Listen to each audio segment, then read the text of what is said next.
Where would I be if not for your grace carrying me?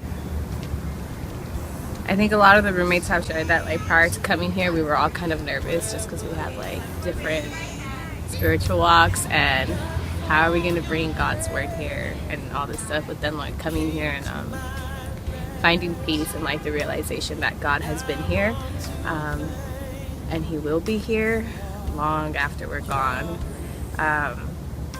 So I think just every day there's like hope, even just with spending time with our neighbors and like seeing how deep their roots are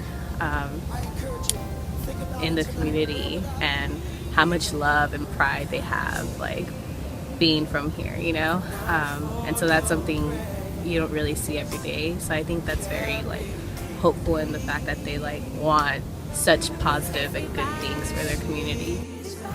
How can you say God doesn't exist when there's such goodness going around you? Like I just think that's crazy. So yeah.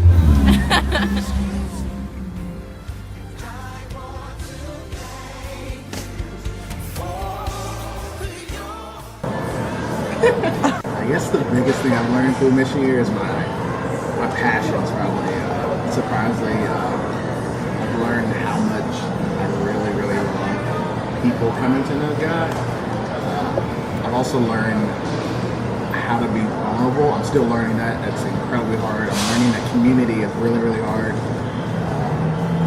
That I have to share things about myself that I don't always want to share, but I'm always pressed to go deeper and further, and just doing with life with people who I still know but don't know, and every day growing closer with those people. Is that it? I've also learned that I can cook now too. I am a beast in the kitchen. No, it's not. No, it's not. I think that's it. That's all I got.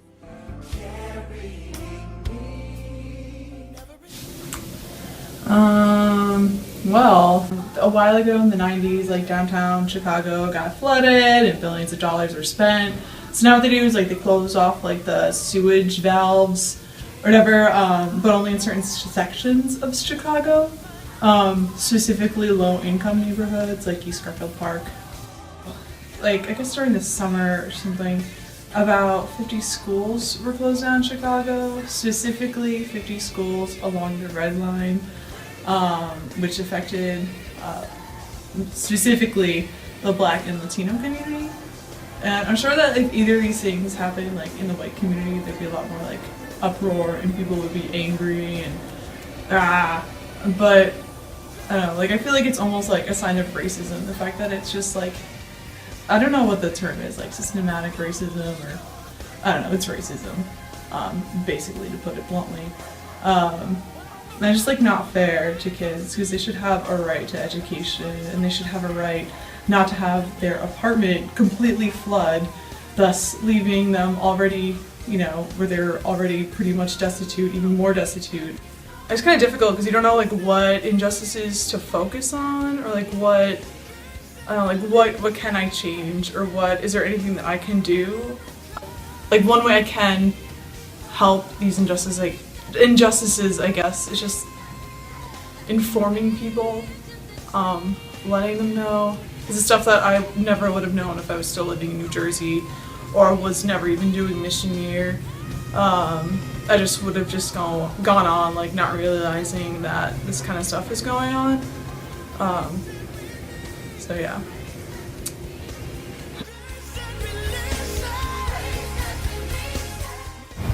So there's a lot that we do as part of Missionyear. It's actually a pretty structured program. We spend about 30-35 hours a week volunteering, which for our team specifically, we spend time at Breakthrough, which is right here, Breakthrough Urban Ministries. We work with their kids after school program, and so we're there pretty much every afternoon from 1 to 7-ish. And then a couple of us also work at Lawndale Christian Health Clinic, and we help out in the clinical operations department there.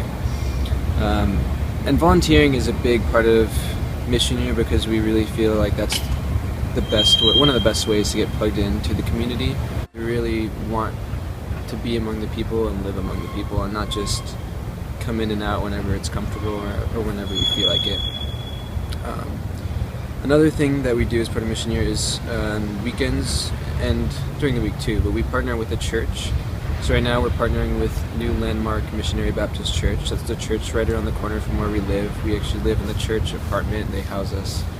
And we don't have any special role in the church. We're just members. We participate however we can, whether that's attending Bible studies, being a part of the choir, going to different services, different functions. So we really enjoy that. We try and connect with the members while we're there and just be a part of the church. Another cool thing that I've really connected with here at Missionyear is our Sabbath day. So it's interesting because Sabbath is talked a lot about in the Bible, but it's not something I really practiced until coming here. So every Friday, the whole day is blocked off as our Sabbath. The whole day is set apart so that we can recharge and also just rest.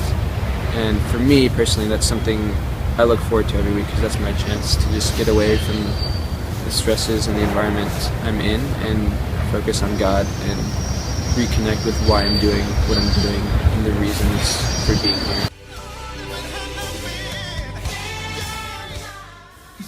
Sorry. Okay, sorry. I don't necessarily feel like I've changed. So I don't necessarily have a new grace to present to people to say like this grace is different from an old grace. That said, I do feel like I'm learning a lot. And one way I have been learning is in the context of like living in community. In college I had such good friends, and I thought I knew what it meant to live in intentional community and have intentional relationships and to be open and honest. But coming here, I realized there's still a lot of learning to do. But this team has been very gracious and persistent about encouraging me to just bring whatever to the table, and learning to see how like God can also accept me and love me even in my sort of chaotic state. Yeah. Okay, that's it.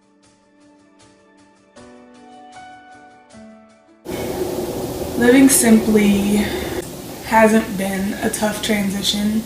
I feel like as a team, we transitioned here into Chicago pretty well. At first there were some aspects that I think were a little bit difficult, like living on a budget,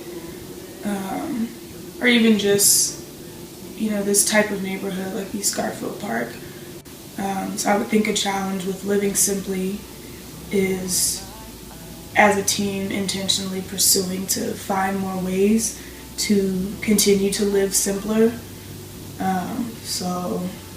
I'm not sure what that would look like, whether it would be, conserving water or even trying to save more money for food. But yeah, just always trying to continue to live simpler and really trying to question what it is in your life that is in abundance, that you would need to clear out to make more room, to be able to fill your heart with God, to be able to strive more after God. So just always constantly trying to think of things that are filling up our time and our lives that are hindering us from seeking God. It's definitely taught me to depend on God more, to trust in Him to provide for us, which He definitely has come through in so many ways. Even from things that we've gotten so many free meals, and people have cooked for us or bought things for us or given us rides places. I think not having a lot of the resources that we're used to having, like money all the time or having a car, I think it's opened my eyes to just all the many ways that God does provide for us, it pushes me to depend on Him more and to cry out to Him more. So yeah, I would say living simply it's becoming more of a lifestyle, but just also trying to seek God in that, in listening to Him of ways that we can be even more simple. So yeah.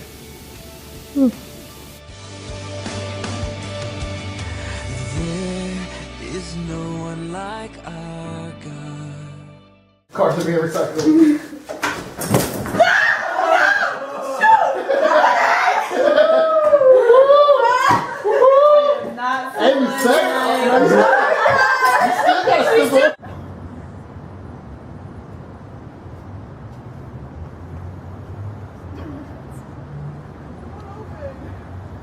This is great.